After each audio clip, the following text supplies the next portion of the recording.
અમદાવાદમાંથી મળી રહ્યા છે કે જ્યાં અડાલજના વૈષ્ણો દેવી મંદિરમાં ચોરીનો નિષ્ફળ પ્રયાસ રહ્યો। સિક્યુરિટી ગાર્ડની સતર્કતાના કારણે ચોરો ભાગ્યા। ચોરી કરવા આવેલા બે શખ્સો સીસીટીવીમાં કેદ થયા। સીસીટીવી ફૂટેજ અમે આપની ટીવી સ્ક્રીન પર બતાવી રહ્યા છે। પોલીસે પણ ઘટનાની જાણ કરવામાં આવી। 4 દિવસ પહેલા રાત્રે 1:30 વાગે પણ બે ચોર મંદિરમાં આવ્યા હતા। અગાઉ પણ મંદિરમાં ચોરીના અનેક પ્રયાસ થઈ ચૂક્યા છે।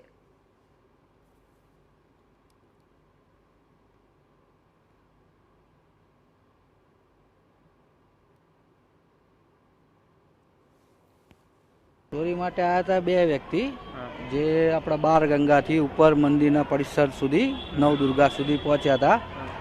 આયા હતા સાથે હથિયાર બી હતું એમને। અમારે ઉપર એક ગાર્ડ જાગતો હતો, એને પ્રેસ કર્યો, દોડાયા, એમને ભગાડ્યા, એટલે ચોરી થઈ નથી। ચોરીના હેતુથી આયા હતા ખરા, એટલે ભગાડવામાં આવ્યા એમને, નાસી ગયા। એ પાછા એ જ રસ્તેથી આવ્યા હતા, જે રસ્તેથી આવ્યા એ રસ્તેથી ગયા છે।